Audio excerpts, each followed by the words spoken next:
Hi, నేను మీ మాధవి సిద్ధం. నమస్తే. ఈ మధ్య ఇన్ఫెర్టిలిటీ రేటు, సంతానలేమి సమస్య తీవ్రత చాలా పెరిగిందనే చెప్పుకోవచ్చు. ఆల్మోస్ట్ 15%, అంటే ప్రతి 100 మందిలో 15 మంది ఈ సమస్యతో బాధపడుతున్నారు. ప్రధానమైన కారణాలు తీసుకుంటే వాటిలో ఒక ఏజ్ అనేది ఒక మెయిన్ ఫ్యాక్టర్గా చెప్పుకోవచ్చు. ఆల్రెడీ కెరీర్ అని లేకపోతే తర్వాత వాళ్ళ జాబ్స్ అని ఇలాగ లేట్గా మ్యారేజ్ ప్లాన్ చేస్తున్నారు. పెళ్ళైన వాళ్ళు కూడా మ్యూచువల్ అండర్స్టాండింగ్ ఉండాలని కూడా చాలా గ్యాప్ తీసుకుంటున్నారు. లేట్ ఏజ్లో మ్యారేజ్ కావడమే కాకుండా లేట్ ఏజ్లో ప్రెగ్నెన్సీ ప్లానింగ్ కూడా ఒక ప్రధానమైన కారణం. అంతేకాకుండా మనకి బాగా బాధాకరమైన విషయం ఏంటంటే, మన ఇండియాలో కూడా డైవోర్స్ రేటు, ఒకప్పుడు మన ఇండియాలో డైవోర్స్ రేటు 1% ఉండేది. పెరు, సౌత్ ఆఫ్రికా తర్వాత ఇండియాలోనే చాలా తక్కువగా ఉండేది. 3rd ప్లేస్లో ఉండేది తక్కువగా ఉన్న డివోర్స్ రేట్లు. కానీ ఇప్పుడు ఇండియాలో కూడా డివోర్స్ రేటు చాలా ఎక్కువగా పెరుగుతుంది.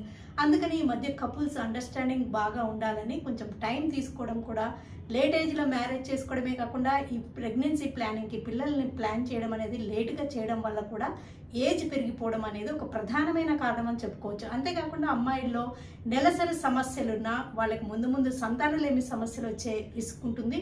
నెలసరి సమస్యలు, ఇంకా infections, UTI, urinary tract infections కానీ, లేకపోతే ఏవైనా గైనిక్ ఇన్ఫెక్షన్స్ కూడా ట్యూబల్ బ్లాకేజెస్కి దారితీసి ఇన్ఫెర్టిలిటీకి దారితీసే రిస్క్ ఉంటుంది. ఇంకా ఒబేస్గా ఉన్నారంటేనే అమ్మాయిలకి ఒక హార్మోనల్ ఇంబ్యాలెన్స్ ఉండడం, వాళ్ళకి తర్వాత ఇన్ఫెర్టిలిటీ వచ్చే రిస్క్ ఎక్కువగా ఉంటుంది. ఒబేస్గా ఉండి అండ్ పీరియడ్స్ ఇర్రెగ్యులర్గా ఉన్నారంటే వాళ్ళకి పీసీఓడి సమస్య కూడా, అండాశయంలో నీటి బుడగల సమస్య కూడా ఎక్కువగా ఉంటుంది. అది ఇన్ఫెర్టిలిటీకి ఒక డైరెక్ట్ కాజ్. ఇలాంటి విషయాలన్నీ అబ్జర్వ్ చేసుకోవాలి. ఇంకా నవేడేస్ ఇంకొక విషయం ఏంటంటే, అమ్మాయిలు స్మోకింగ్ చేయడం, స్మోకింగ్ వల్ల కూడా సంతానలేమి సమస్య, ఇన్ఫెర్టిలిటీ బాగా పెరిగే రిస్క్ ఉంటుంది.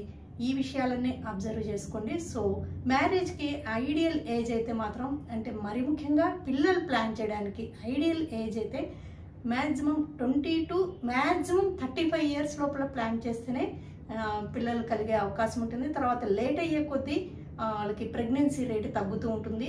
తర్వాత అసిస్టెడ్ రీప్రొడక్టివ్ టెక్నిక్స్కి వెళ్ళినా కూడా సక్సెస్ అవ్వడం అనేది కొంచెం కష్టతరం అవుతూ ఉంటుంది. So plan your marriage and pregnancy wisely. By for now.